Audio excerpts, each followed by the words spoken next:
இந்த வருகிற சட்டமன்ற தேர்தல், தமிழ்நாடு சட்டமன்ற தேர்தல் என்பது மக்களுக்கு வைக்கப்பட்டிருக்கிற ஒரு பெரிய ஒரு தேர்வு. மடாதிபதி அவர்களிடம் நாங்கள் ஒரு உறுதிமொழி பத்திரத்தை கொடுத்திருக்கிறோம். அந்த உறுதிமொழி பத்திரம் என்னன்னா, முக்கியமான கோரிக்கைகளை அதில் எழுதி, இந்த கோரிக்கைகளை எல்லாம் நாங்கள் வந்தால் நிறைவேற்றுவோம். இன்னும் குறிப்பா சொல்லப்போனா, ஒரு சட்டமன்ற உறுப்பினர் என்பவர் தலைவர் சொல்றது செய்யறதுக்கான அப்படின்றது மட்டும் தாண்டி, இந்த ஊர்ல இருக்கிற பிரச்சனைகள் தான் அண்ணன் கேட்கிறாரு. இந்த ஊர்ல நீ உன்னுடைய ஊர்ல போய் பணி செய்யி. அதுதான் என் வேலை. நான் ஜெயிச்சுட்ட உடனே போய் கட்சி ஆஃபீஸ்ல உட்கார்ந்துக்கிறது என் வேலை கிடையாது.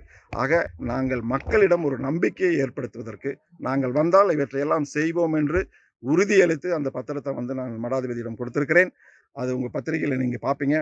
அது எங்களால் செய்ய இயலவில்லை என்றால், நான் என்னுடைய பதவியை திரும்ப பெற்றுக்கொள்கிறேன் என்பதையும் அங்கு உறுதியளிச்சிருக்கேன்.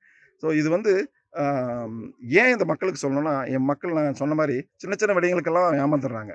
அதிலிருந்து அவங்கள விடுபட்டு, நான் உங்களுக்கானவன், நாங்க இத செய்வேன்ற ஒரு புதிய முயற்சியா நாங்க இத எடுத்து செஞ்சிருக்கிறோம். Okay, fine. Let me pour.